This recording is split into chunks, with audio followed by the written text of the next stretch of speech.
हमारे विद्यार्थियों, बच्चों, अब तक हम लोगों ने पिछली 3 वीडियो में प्रेजेंट इंडेफिनिट के जो तीनों टेंस हैं उनको हमने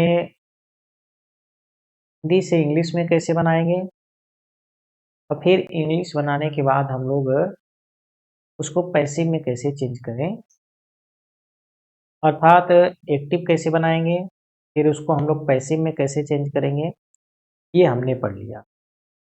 अब जब हम लोगों ने प्रेजेंट को खत्म कर लिया तो अब हम लोग पास्ट को पढ़ेंगे।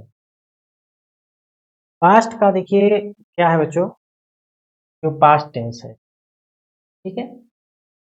पास्ट टेंस में हम लोग पहले प्रेजेंट पास्ट इंडेफिनिट को पढ़ेंगे। किसको पढ़ेंगे? पास्ट इंडेफिनिट टेंस को। अब इसको बच्चों हम लोग शॉर्ट में इसकी पहचान पढ़ लेते हैं। जो पहचान होती है क्या होता है कि एक तो ता, ते और ती के बाद क्या आ जाए था, थे और थी, या फिर इसमें जो मात्रा है आ, ए और बड़ी ई की, इसके बाद क्या आ जाए था, थे और थी, या तो बच्चों केवल आ, ए और ई आ जाए, इसमें से कोई, ये दूसरा है, ये तीसरा, इसमें से अगर में कोई आ जाए, ता ते ती के बाद था थे थी, या आ ए ई के बाद था थे थी, या केवल आ ए ई आ जाए, तो उसको हम लोग क्या है पास्ट कॉन्टिन्यूअस टेंस कहते हैं। Past indefinite, sorry, past indefinite tense कहते हैं। ये हमारी खत्म, ये तो हो गई पहचान। अब इसमें जो वर्ब होती है बच्चों, वर्ब की सेकेंड फॉर्म का प्रयोग किया जाता है, ठीक है, सेकेंड फॉर्म। इसके बाद जब हम लोग इसको क्रिया, जो हमारी क्रिया है वो हिंदी वाक्य में या तो 2 नंबर पे रहेगी या तो 1 नंबर। जब केवल आ, ए और ई के बाद क्या है था, थे और थी, या ता, ते और ती के बाद था, थे और थी रहेगा, जब ये दोनों रहेगा तो क्रिया हमारा 2 नंबर पे आएगी पीछे से। कब? पीछे से 2 नंबर पे। नहीं तो केवल यदि आ, ए और ई है तो क्रिया हमारा पीछे से 1 नंबर पे आएगी, पीछे से 1 नंबर। ये तो हमारा क्या है, जब हम लोग हिंदी से बनाएंगे इंग्लिश में तब हमारा ये काम आता है। अब मोटी बात यह है कि जब हम लोग पास्ट इंडेफिनिट टेंस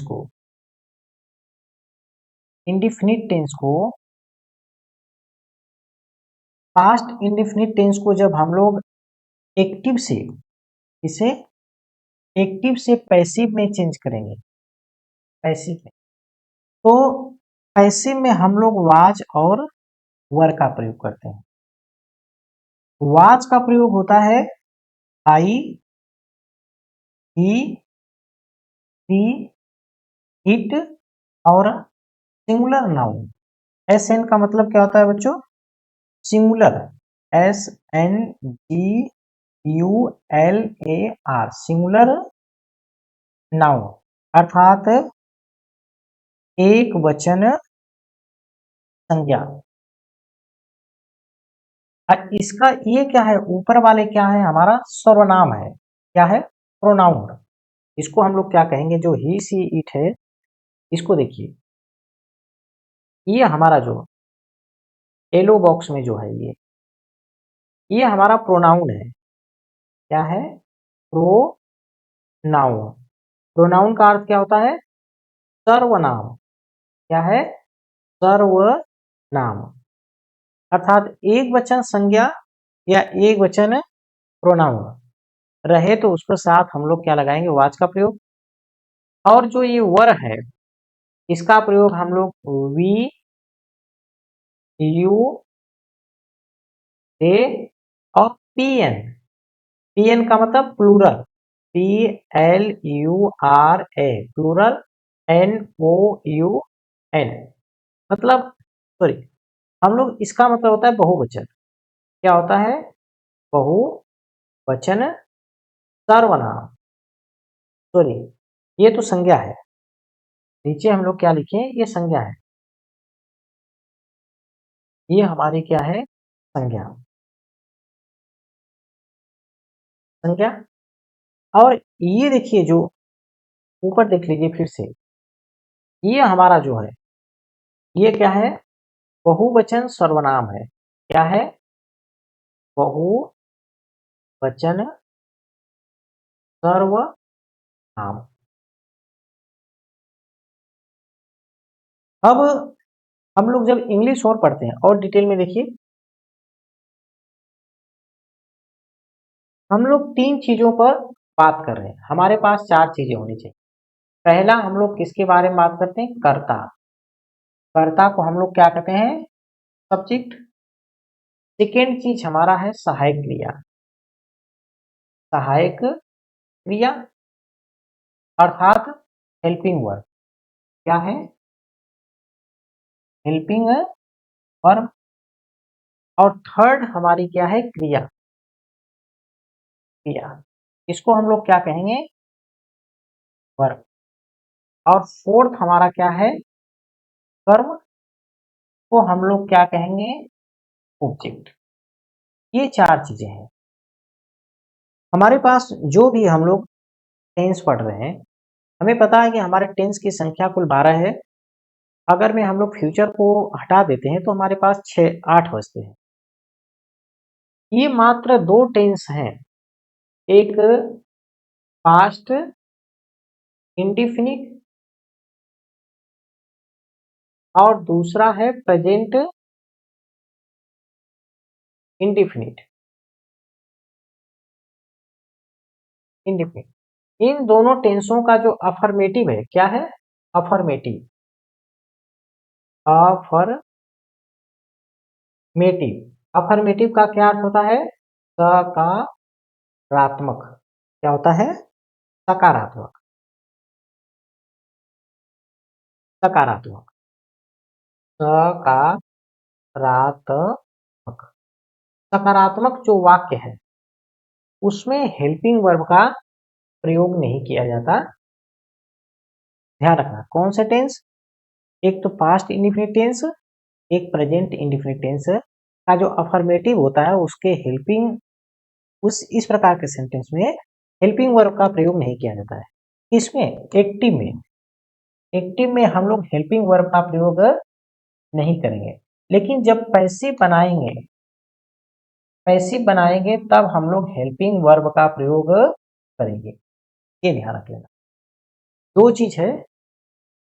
अब हम लोग जो इंग्लिश सीख रहे हैं उस इंग्लिश की एक ही खासियत है कि हम लोग इस चार शब्दों पर ही बात कर रहे हैं। शुरुआती इंग्लिश जो भी हम सिखा रहे हैं ये चार शब्दों पर बात कर रहे हैं। हम लोग कर्ता पे बात कर रहे हैं, सहायक क्रिया पे कर रहे हैं, क्रिया पे कर रहे हैं, ऑब्जेक्ट कर रहे हैं, यही हमारे चार शब्द हैं। इसके अतिरिक्त हम लोग पांचवें शब्द पे बात नहीं कर रहे हैं। हमारा चार शब्द है, हम लोग सिंपल इंग्लिश सीख रहे हैं और हमारी शुरुआती है। तो ये शुरुआती जो इंग्लिश है ये हम लोग चार शब्दों को लेके कर रहे हैं। अब देखिए क्या हुआ, लेकिन जो पास्ट इंडिफिनिट है इसमें हेल्पिंग वर्ब नहीं आएगी। हमने कह दिया हेल्पिंग वर्ब नहीं आएगी, लेकिन पैसिव में हमारी हेल्पिंग वर्ब आएगी। अब देखिए कैसे, जैसे देखो, उसने, उसने पाठ याद किया। ठीक है, अब एक बॉक्स बना लीजिए, ये हमारा बॉक्स है। इसको हमने 1 फिर 2 और फिर एक 3 और 4। ये देखिए हमारा क्या है, सब्जेक्ट, ये है हेल्पिंग वर्ब, ये है वर्ब, ये है ऑब्जेक्ट। अब पहला जब हमारे सामने कोई सेंटेंस आ जाए तो हमारा क्या काम है, उसकी पहचान करना। क्योंकि अभी तो हम आपको बता रहे हैं कि ये हम लोग पास्ट इंडेफिनिट टेंस पढ़ रहे हैं, लेकिन पेपर में जब आएगा तो उसमें से कोई भी टेंस आ सकता है। प्रेजेंट भी आ सकता है, पास्ट भी आ सकता है, कॉन्टिन्यूअस भी आ सकता है, परफेक्ट भी आ सकता है, कुछ भी आ सकता है, वहां पे फिक्स नहीं है। तो इसकी पहचान कैसे करेंगे, देखिए इसके अंत में आ आया है, केवल आ। 12 टेंस में से केवल एकमात्र टेंस है जिसके अंत में केवल आ आएगा। अगर में आ आया तो इसका मतलब ये क्या है, पास्ट इंडेफिनिट टेंस। अगर मैं आपको और डिटेल में पढ़ना है पास्ट इंडेफिनिट टेंस क्या होता है, तो आप हमारी जो पहले की वीडियो है उसमें जाइए और देखिए, वहां पे और डिटेल्स हमने बता रखा है। अब हमारा क्या हो गया, आ। तो इसके बाद हमारा सब्जेक्ट क्या है, उसने पाठ याद किया, अर्थात ही। लड़का है तो ही, और अगर मैं लड़की रहेगा तो हम लोग क्या लगा देंगे, सी। तो यहाँ पे हमारा लड़का है, तो ये हमारा एक्टिव है, हमने क्या लिख दिया, ही। अब देखिए जो ऊपर हमारा सेंटेंस है, ये कैसा सेंटेंस है, अफर्मेटिव। अफर्मेटिव सेंटेंस है। अफर्मेटिव को हम लोग क्या कहते हैं, सकारात्मक वाक्य। कैसा वाक्य है हमारा, सकारात्मक। और सकारात्मक वाक्य में हमने पहले चर्चा कर रखी है कि जो पहला शब्द होता है, कौन सा शब्द, पहला शब्द, जो शब्द पहला शब्द होता है वो क्या होता है, कर्ता। कर्ता का मतलब सब्जेक्ट, सब्जेक्ट ये। तो ही, उसने, हमारा सेंटेंस क्या है, सकारात्मक अफर्मेटिव है, तो उसने का अर्थ हो गया ही, अर्थात ही हमारा सब्जेक्ट है। अब देखिए हमने कहा था कि कर्ता अपने साथ हमेशा हेल्पिंग वर्ब लेके आता है, लेकिन पास्ट इंडेफिनिट टेंस में हेल्पिंग वर्ब नहीं लगती है, ठीक है। एक्टिव में, पास्ट इंडेफिनिट टेंस में का जो अफर्मेटिव वाला भाग है, कौन सा भाग, अफर्मेटिव सकारात्मक जो है, उसमें हेल्पिंग वर्ब नहीं लगती है। अब हेल्पिंग वर्ब नहीं लगी तो यहाँ पे इसको हम डैश छोड़ देंगे, ठीक है। अब हमारी क्रिया पीछे से 2 नंबर पे, 1 और ये 2। अब हमें पता है कि पास्ट इंडेफिनिट टेंस में वर्ब की हमेशा सेकेंड फॉर्म का प्रयोग किया जाता है। सारे टेंस में से मात्र यही एक टेंस है जिसमें हम लोग वर्ब की सेकेंड फॉर्म का प्रयोग करते हैं। अब देखिए यहाँ पे लर्न, लर्न ये फर्स्ट फॉर्म है, और इसकी सेकेंड फॉर्म क्या होती है, N T, L E A R N T, learn. Learn means क्या होता है, याद करना। तो ये हमारा हो गया लर्न, याद करना। अब जैसे ही हमने क्रिया लिखा था, हमारा ये वाला भाग समाप्त, और ये हमने पहले ही लिख दिया। अब हमारा क्या बचा, पाठ। तो हम यहाँ पे लिख देंगे ए लेसन, ठीक। अब ये सेंटेंस हमारा एक्टिव में बनके तैयार हो गया। अब इस सेंटेंस को क्या करना, हमें पैसिव में बनाना है।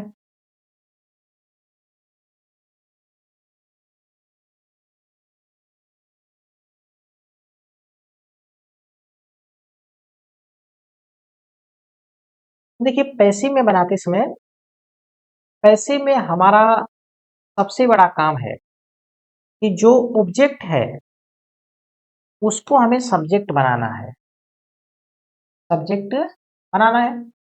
अर्थात जो पीछे लिखा है, ऑब्जेक्ट कहाँ लिखा है, पीछे, उसको हमें कहाँ लाना है, आगे। ये तो हमारी देसी भाषा में है, ये हमारी देसी भाषा में है, या हम लोग इसको समझने के लिए कह सकते हैं कि जो पीछे लिखा है उसको आगे लाओ, और जो आगे लिखा है उसको पीछे ले जाओ। लेकिन ग्रामर की भाषा में जो हमारा ऑब्जेक्ट है उसको क्या बना दो, सब्जेक्ट। तो हम क्या लिख देंगे, ए लेसन, ए लेसन। और जो ऑब्जेक्ट जो सब्जेक्ट है, देखो उल्टा, जो सब्जेक्ट है उसको क्या बना दो, ऑब्जेक्ट। अब देखिए हमारा ए लेसन सब्जेक्ट था, ऑब्जेक्ट, तो हमने क्या लिखा, सब्जेक्ट बना दिया, और जो सब्जेक्ट है उसको हम लोग क्या है, ऑब्जेक्ट बनाएंगे। तो देखिए ही क्या है, सब्जेक्टिव केस है, इसका ऑब्जेक्ट क्या बनेगा, हिम।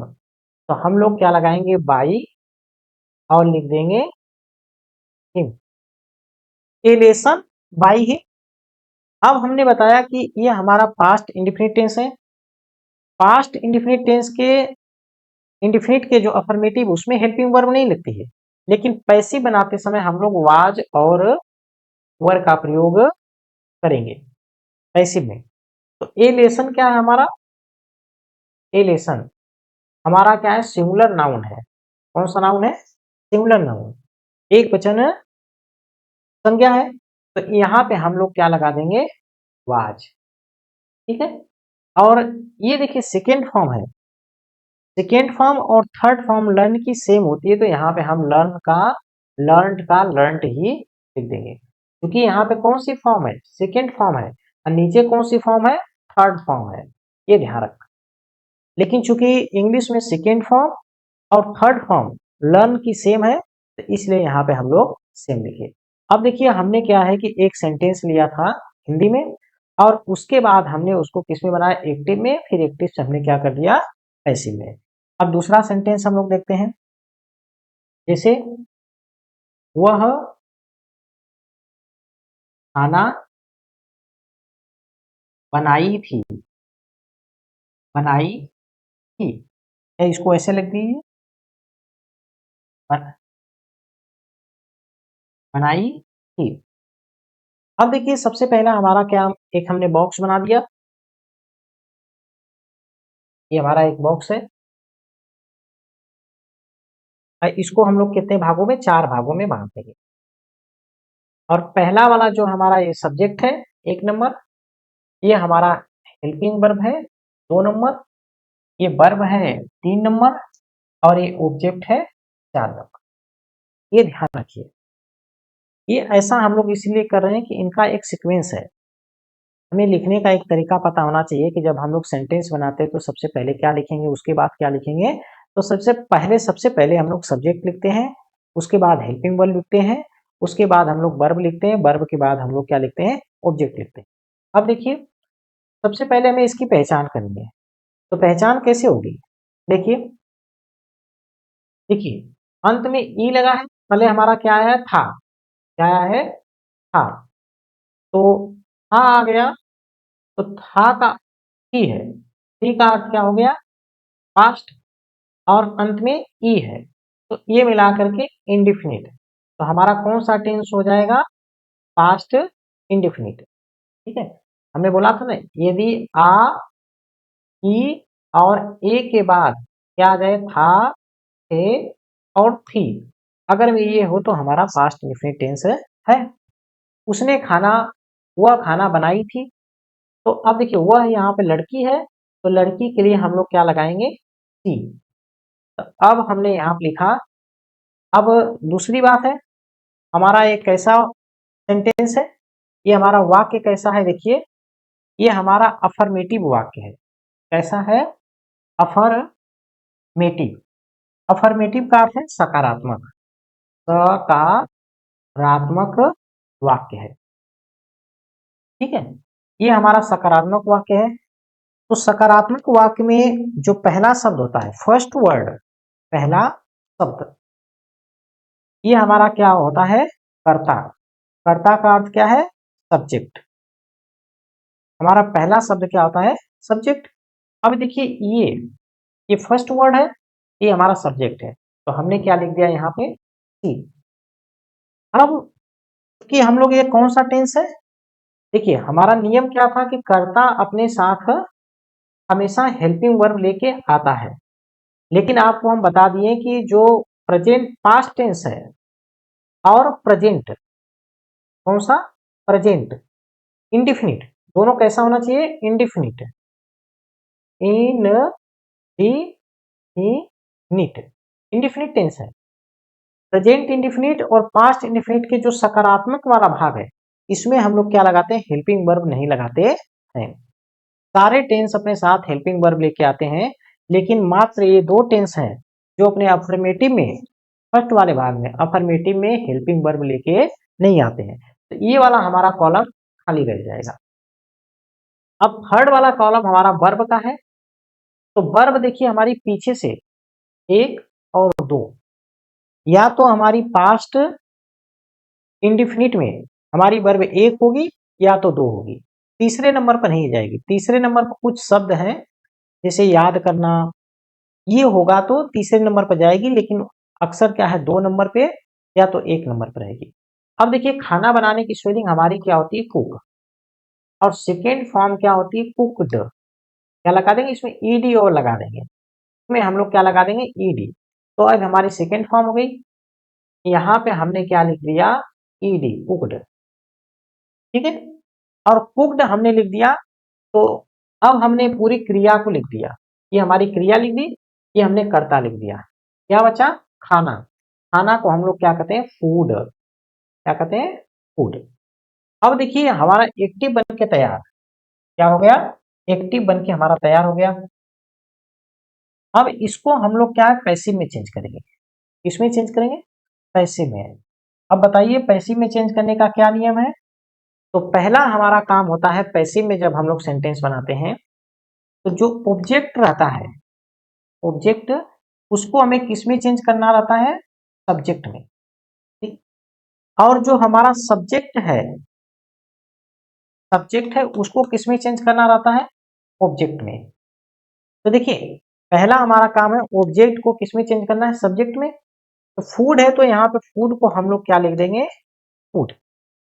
अब देखिए हमने पहला ऑब्जेक्ट है, देखिए हमारा क्या लिख रखा है, ऑब्जेक्ट, और ऑब्जेक्ट को हमने किस में ला दिया, कौन से बॉक्स में ला दिया, सब्जेक्ट के बॉक्स में, ठीक है। दूसरा हमारा क्या है, यहाँ पे लगाएंगे बाई। देखिए अभी ये सब्जेक्ट में है, सब्जेक्ट में सी है, जब इसको ऑब्जेक्ट में हम लोग चेंज करेंगे तो क्या हो जाएगा, कर। अभी ये करता है, ठीक है। अभी जब करता है लेकिन इसको हम कर्म बनाएंगे, कर्म बनाएंगे तो क्या हो जाएगा, कर। तो यहाँ पे हम लिख देंगे बाई और। अब चार में से हमारा दो चीज हो गया, अब हमें इसमें हेल्पिंग वर्ब लगानी है। देखिए ऊपर हमारी हेल्पिंग वर्ब नहीं दे रखी है, ठीक है, लेकिन जब इसको हम लोग पैसिव में चेंज करेंगे, प्रेजेंट इंडिफिनिट टेंस को जब हम लोग पैसिव में बनाएंगे तो उसमें पास्ट कॉन्टिन्यूअस टेंस की हेल्पिंग वर्ब वाज और वर का प्रयोग किया जाता है। कौन सी टेंस की हेल्पिंग वर्ब का, पास्ट कॉन्टिन्यूअस टेंस की हेल्पिंग वर्ब का प्रयोग किया जाता है। तो अब यहाँ पे हमने क्या कर लिया, फूड है, फूड हमारा क्या है, सिंगुलर नाउन है, एक वचन संज्ञा है।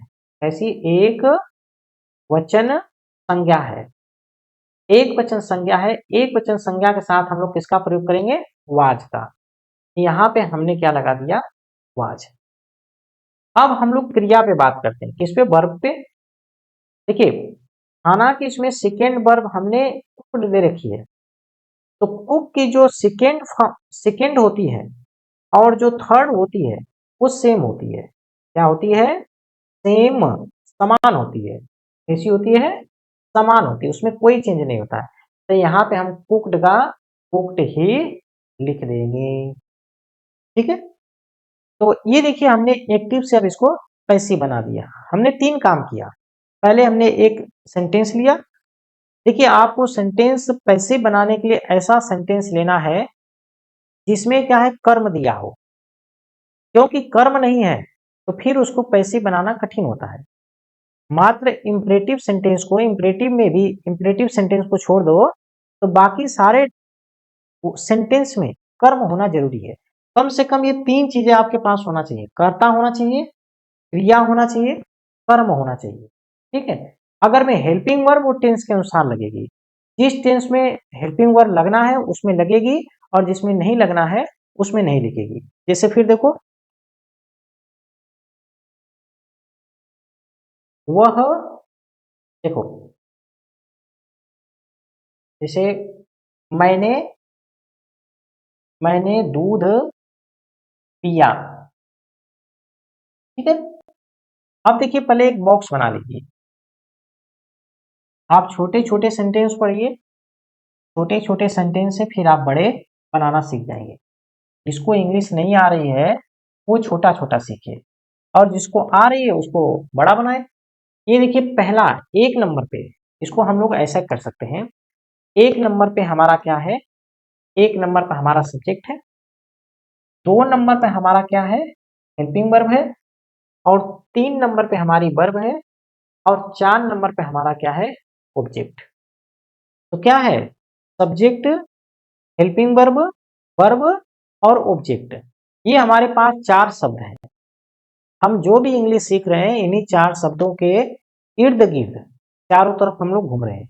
हम लोग 5वें शब्द का प्रयोग नहीं कर रहे हैं। देखिए सबसे पहले हमें सेंटेंस की पहचान करना है। किसकी पहचान, सेंटेंस की। तो देखिए अंत में कौन सी मात्रा है, आ की। हमने बोला था या तो आ, या तो ई, या तो केवल ए आ जाए। तो इसको हम लोग क्या, कौन सा टेंस कहेंगे, पास्ट इंडिफिनिट। देखिए हमने शुरू शुरू में आपको बता दिया है, ये हमने 3 पहचान बताई है, 1, 2 और 3। इन तीनों को ध्यान में रखिए। और देखिए पहला अगर मैं ता ते ती के बाद था थे थी ये आ जाए, या तो इनके पीछे जो मात्रा लगी है, इसके पीछे, इसी के पीछे मान लीजिए, या इसके पीछे मान लीजिए, जिसके पीछे मानना हो वो मात्रा, और फिर था थे थी, या केवल मात्रा आ जाए, तब भी उसको हम लोग कौन सा टेंस कहेंगे, पास्ट इंडिफिनिट टेंस कहेंगे। पहचान रखिए, 12 टेंस हैं कुल मिला के, 12 की पहचान धीरे धीरे आप कर लेंगे। ठीक है, तो ये पास्ट हो गया। मैंने, अब मैंने की स्पेलिंग देखिए। अब आगे करते हैं। पहला ये हमारी, हमें ये पहचानना जरूरी कि ये सेंटेंस हमारा किसका कैसा है, अफर्मेटिव। कैसा वाक्य है, अफर्मेटिव, अफर्मेटिव वाक्य है, अर्थात सकारात्मक वाक्य है। ठीक है, सकारात्मक में जो पहला शब्द होता है, बार बार देखिए हम जोर दे रहे हैं, पहला शब्द, पहला शब्द क्या होता है, वो कर्ता। तो की सीधी बात है, हमें कौन कैसे ये सब लगाने की जरूरत नहीं है। तो की सीधी बात है, जो हमारा पहला शब्द है वो हमारा कर्ता है, इसमें सकारात्मक में। तो अब मैंने, ये हमारा सब्जेक्ट है, तो हमने मैंने की स्पेलिंग क्या होता है, आई। अब हमने बोला था कि कर्ता अपने साथ हमेशा क्या लेके आता है, हेल्पिंग वर्ब। लेकिन अभी पिछले वाक्य में हमने आपको बताया कि पास्ट, देखिए पास्ट और प्रेजेंट, प्रेजेंट टेंस का कौन सा, इंडिफिनिट, इंडिफिनिट, पास्ट और प्रेजेंट इंडिफिनिट टेंस, इन दो टेंसों के अफर्मेटिव में हेल्पिंग वर्ब नहीं लगती है, तो ये हमारा खाली रहेगा। ठीक है, नहीं लगती तो नहीं लगाना है, लगता है तो लगाना है। ठीक है, ये मत सोचना कि नहीं अब नहीं है तो अपने मन से कोई लगा दे, नहीं लगती तो नहीं लगाना है। ठीक है, अब देखिए हमारा, इसके बाद ये हमारी क्रिया है, पीना। देखिए पीना की स्पेलिंग ड्रिंक होती है। ठीक है, लेकिन ड्रिंक को हम लोग कहते हैं शराब पीने के लिए, शराब पीना, शराब पीने के लिए ड्रिंक शब्द का प्रयोग किया जाता है। तो पीना के लिए हम लोग टेक स्पेलिंग का प्रयोग करेंगे, किसका, टेक। टेक मीन्स होता है लेना, ग्रहण करना, स्वीकार करना। तो टेक का अर्थ यहाँ पीना भी होगा। अगर मैं कोई शराब पी रहा है तो उसके लिए हम लोग ड्रिंक शब्द का प्रयोग करेंगे, और शराब को छोड़ करके अगर मैं कोई दूसरी चीज पी रहा है तो उसमें हम लोग टेक शब्द का प्रयोग करेंगे। टेक की क्या है, सेकेंड फॉर्म होती है टुक। क्या होती है, टुक। तो यहाँ पे हमने टुक लगा दिया। ध्यान रखिए कि अगर मैं आपने ड्रिंक भी लिख दिया तो आपका सेंटेंस गलत नहीं होगा, लेकिन जब अपने को पता है कि ड्रिंक शब्द का प्रयोग क्या है, शराब पीने के लिए किया जाता है, तो उसको हम लोग न लगाएं। अगर मैं दूध पी रहे हैं, पानी पी रहे हैं, तो कोई दूसरी चीज पी रहे हैं, छाछ पी रहे हैं, कुछ भी पी रहे हैं, शराब को छोड़ करके, ठीक है, शराब हो गया, बियर हो गया, ये सब को छोड़ के अगर आप कुछ भी पी रहे हैं तो उसमें क्या है, ड्रिंक का प्रयोग करिए। और अगर मैं उनको छोड़ करके दूसरी चीज जैसे पी रहे हैं, पानी है, दूध है, छाछ है, कुछ भी है, तो आप उसमें टेक शब्द का प्रयोग करिए। आपने देखिए इसको लिख दिया और इसको लिख दिया, अब क्या बचा है दूध। दूध को हम लोग क्या लिखेंगे मिल्क। अब देखिए मिल्क के पहले जो मिल्क शब्द है इसके पहले ए मत लगाइए, ए या एन का प्रयोग नहीं होगा। क्यों? क्योंकि हम लोग दूध को गिनते नहीं हैं, गिन भी नहीं सकते, इसको नापा या तौला जाता है।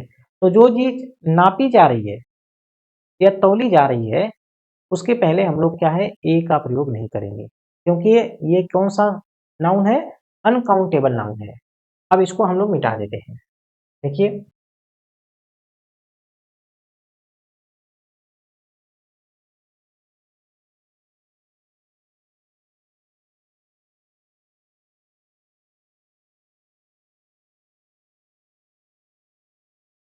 अब हमारा एक्टिव बन के तैयार। अब हम लोग क्या करें पैसिव, हम लोग क्या बना रहे हैं पैसिव। तो पैसिव का पहला नियम है कि जो ऑब्जेक्ट है उसको क्या बना दीजिए सब्जेक्ट, और जो सब्जेक्ट है उसको क्या बना दीजिए ऑब्जेक्ट। ठीक है ये तो सब्जेक्ट देखिए ऑब्जेक्ट हमारा क्या है मिल्क, तो मिल्क को हम लोग क्या है आगे ला दिए। ठीक है और आई हमारा क्या है अभी सब्जेक्ट है, क्या है सब्जेक्ट। जब इसको हम लोग ऑब्जेक्ट बनाएंगे, क्या बनाएंगे ऑब्जेक्ट, तो आई किस में बदल जाएगा मी में। ये हमने बात पहले ही जब हम एक्टिव पैसिव का परिचय पढ़ा रहे थे उसी में बता रखे हैं। तो इसको अगर मैं आप लोग याद कर लेंगे तो बार बार इसको ऐसे हमें बताने की जरूरत नहीं पड़ेगी। तो अब हमने क्या लिख दिया बाई, और बाई क्या लिख के हमने कर दिया मी। अब देखिए ये है, इसमें हम लोग वाज और वर हेल्पिंग वर्ब का प्रयोग करेंगे। तो मिल्क हमारा क्या है सिंगुलर नाउन है, कैसा है सिंगुलर नाउन, तो इसके साथ हम लोग वाज का प्रयोग करेंगे। तो यहाँ पे हमने क्या लिख दिया वाज। और अब देखिए जो हमारी वर्ब है क्या है वर्ब, वर्ब ये टेक, टेक की सेकेंड फॉर्म टुक है, और इसकी थर्ड फॉर्म क्या होगी third form taken, TAKEN taken. तो यहाँ पे हम लोग क्या लिख देंगे टेकन। ठीक है तो मिल्क वाज टेकन बाई मी। अब देखिए ऊपर कौन सी फॉर्म है सेकेंड फॉर्म है, और नीचे कौन सी फॉर्म है थर्ड फॉर्म है। ठीक है ये है। तो इस तरह से हम लोग एक्टिव से पैसिव बना रहे हैं। देखो आगे देखो, जैसे भारत, देखिए भारत मैच जीता, ये हमारा सेंटेंस है। भारत ने मैच जीता या भारत मैच जीता एक ही बात है। पहला एक आप बॉक्स बना लीजिए इसी को समझने के लिए, एक बॉक्स, और बॉक्स को कितने भागों में चार भागों में। आप ये मान के चलिए पहला वाला जो है वो हमारा सब्जेक्ट है, दूसरा वाला हमारा क्या है हेल्पिंग वर्ब है, तीसरा वाला हमारा वर्ब है, और चौथा वाला हमारा क्या है ऑब्जेक्ट। ये एक क्रम है। क्रम का मतलब सबसे पहले में सब्जेक्ट लिखना है, फिर हेल्पिंग वर्ब लिखना है, फिर वर्ब लिखना है, फिर ऑब्जेक्ट लिखना है। जो चीज जैसे कहे जाए, ये कम से कम चार चीजों का प्रयोग होता है। ये चार चीजें हमें एक्टिव से पैसिव में आती हैं, तो इन चारों चीजों को एक क्रम हमें याद कर लेना चाहिए। ठीक है अब देखिए जैसे जीता हमारा अंत में क्या है आ, हमने कहा था आ ई और ए आ जाए तो उसको हम लोग कौन सा टेंस कहेंगे पास्ट इंडिफिनिट टेंस कहेंगे। देखिए आप हम लोग बार बार बता रहे हैं, क्यों बता रहे हैं ताकि आपके दिमाग में धीरे धीरे बात बैठे, और जब बैठेगी आप प्रैक्टिस करेंगे तो इसको आसानी से आप लोग समझ लेंगे। अब देखिए ये हमारा पहले, अब इसको हम लोग थोड़ा और डिटेल में जाते हैं। ये हमारा सेंटेंस कैसा है पहले देखिए, सेंटेंस कैसा है अफर्मेटिव, कैसा है अफर्मेटिव। अफर्मेटिव का मतलब क्या है सकारात्मक, सकारात्मक। अब देखिए सकारात्मक है सकारात्मक में हमने कहा कि पहला शब्द जो है, पहला शब्द, जो पहला शब्द होता है उसको हम लोग क्या कहते हैं, कर्ता। तो इसमें कर्ता कौन है, भारत। तो भारत को हम लोग क्या लिख देंगे, भारत। ठीक है, भारत को भारत ही लिखो या भारत को इंडिया भी लिख सकते हो, कुछ भी लिखो, ये अपने ऊपर निर्भर करता है। लेकिन अपने ये ध्यान रखना कि एक्टिव पैसिव में हमें ये नहीं करना है, क्योंकि हम लोग जब इंग्लिश का पेपर देते हैं तो उसमें एक्टिव वाला जो सेंटेंस पहले से बन के आता है, ये हम इसलिए ऐसा सिखा रहे हैं, हिंदी से पहले एक्टिव में बनाना सिखा रहे हैं, एक्टिव बनाकर हम लोग उसको पैसिव बना रहे हैं, ताकि हमें खुद बनाना आ जाए, हम लोग अपने से निर्भर हो जाएं कि हम लोग सेंटेंस कैसे बनता है वो बना लें, फिर एक एक करके हम लोग क्या है अपना सब सीख रहे हैं। ये हमारा क्या हो गया, कर्ता हो गया। अब हमने कहा था कि कर्ता अपने साथ क्या लेके आता है, हेल्पिंग वर्ब। लेकिन पास्ट में, पास्ट इंडेफिनिट टेंस में और प्रेजेंट इंडेफिनिट टेंस में, प्रेजेंट और पास्ट का जो इंडेफिनिट में अफर्मेटिव सेंटेंस होता है उसमें क्या है, हेल्पिंग वर्ब का प्रयोग नहीं होता है, तो इसको हम खाली रहने देंगे। अब देखिए क्रिया, तीसरे नंबर पर क्या है, क्रिया।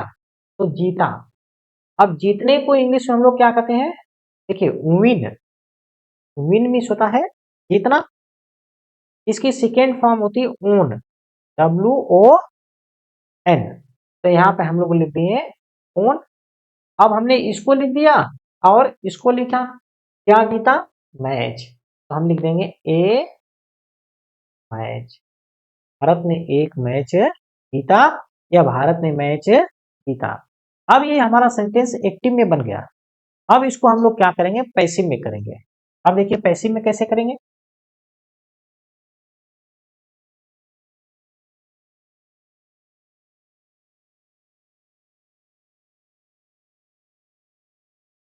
अब देखिए पैसिव में हमारा पहला नियम है कि जो हमारा ऑब्जेक्ट है उसको किस में बदलना है, सब्जेक्ट में। ये हमारा पहला काम है। ऑब्जेक्ट क्या है, देखिए ए मैच, ए मैच है तो इसको हम लोग ए मैच ही लिख देंगे। ठीक है, तो यहाँ पे हमने लिखा ए मैच। और ऑब्जेक्ट क्या है हमारा, ऑब्जेक्ट हमारा भारत है, तो भारत को हम लोग भारत ही लिखेंगे। यहाँ पे क्या करेंगे, बाई भारत, भारत। ठीक है, अगर मैं आप बाई इंडिया भी लिख सकते हो, लेकिन ये ध्यान रखना कि इंडिया शब्द वहां दिया होना चाहिए। जो शब्द दिया है उसको वैसे लिखो। अगर में प्रोनाउन है तो वो चेंज होगा और नाउन है तो वो चेंज नहीं होगा, नाउन का हम लोग नाउन ही लिख देंगे। फिर अब देखिए इसमें हम लोग हेल्पिंग वर्ब लगाएंगे, तो हेल्पिंग वर्ब क्या लगेगी, वाच। तो यहाँ पे हमने क्या लिख दिया, वाच। और जीतने की देखिए सेकेंड फॉर्म जो विन है, विन की सेकेंड फॉर्म और थर्ड फॉर्म सेम होती है, क्या होती है, सेम होती है। तो यहाँ पे हम लोग लिख दिए ओन। अब हमारा a match was won by India. अब इस तरह से हम लोगों को प्रैक्टिस करना है। प्रैक्टिस ये करना है कि हमें पहले से अपना धीरे धीरे सेंटेंस बनाना आ जाए, और जब सेंटेंस बनाने आ जाएगा तो उसको हम लोग एक्टिव से पैसिव में बना लेंगे। आपका केवल काम इतना है कि आप क्या है धीरे धीरे धीरे उसको प्रैक्टिस करिए। पहले हम लोग सब्जेक्ट लिखेंगे, फिर हेल्पिंग वर्ब लिखेंगे, फिर वर्ब लिखेंगे, फिर ऑब्जेक्ट लिखेंगे। आप ये कोशिश करिए कि किन किन टेंसों में हेल्पिंग वर्ब लगती है, किस में नहीं लगती है, ये बहुत इंपॉर्टेंट है। और देखिए आपको पूरी इंग्लिश सीखने के लिए केवल 12 टेंस और मुश्किल से 4-5 मॉडल मान लीजिए, जो अपने 13 है मॉडल, ठीक है, 13-14 जो भी 13 मॉडल है, 12 मॉडल है, मॉडल सीख लीजिए, टेंस और मॉडल। ठीक है, अगर मैं टेंस और मॉडल आप लोग सीख लिए तो फिर एक ही काम बचेगा, स्पेलिंग को याद करना। जितना स्पेलिंग याद करेंगे उतना आपकी इंग्लिश सुधरती जाएगी। तो 2-3 काम करना है इंग्लिश सीखने के लिए, ये सब धीरे धीरे हो जाएगा। तो आप लोग प्रैक्टिस करिए और बहुत अच्छी तरह से आपको आ जाएगा।